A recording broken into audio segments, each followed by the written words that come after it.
পাওনা টাকা আদায়ে রাজধানীতে এসে খুন হন ব্যবসায়ী আশরাফুল হক। প্রাথমিক তদন্ত শেষে এমন তথ্য জানিয়েছে পুলিশ।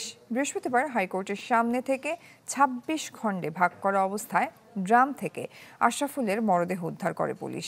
এ ঘটনায় আশরাফুলের এক বন্ধুকে আসামি করে শাহবাগ থানায় মামলা করেছে পরিবার। নতুন বাংলাদেশ গড়তে এলো জুলফিকার স্টিল।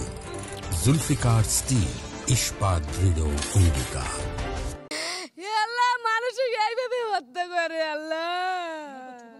চার বোনের একটি মাত্র ভাই আশরাফুল। তাকে হারানোর বেদনা কতটা তার কিছুটা বোঝা যায় বোনের আহাজারিতে।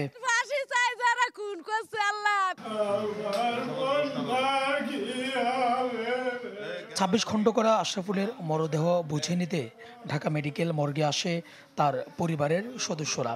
সৃষ্টি হয় বেদনাবিধুর পরিবেশ।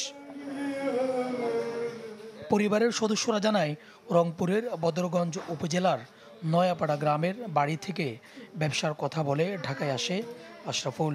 কিন্তু কে জানতো তার জন্য অপেক্ষা করছে এমন করুণ পরিণতি। বৃহস্পতিবার হাইকোর্টের সামনের সড়ক থেকে ড্রামে মেলে আশরাফুলের খণ্ডিত মরদেহ।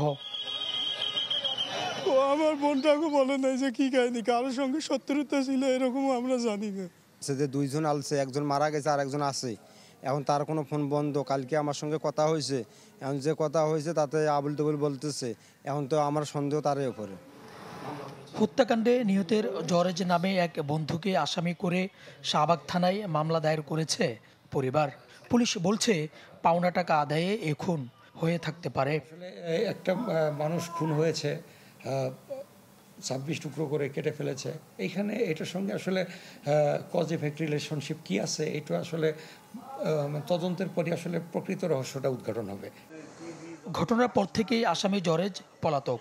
তাকে ধরতে প্রযুক্তিগত ও প্রচলিত দুইভাবেই নজরদারি করছে পুলিশ। সুলতান মাহমুদ আরিফ, চ্যানেল 24, ঢাকা।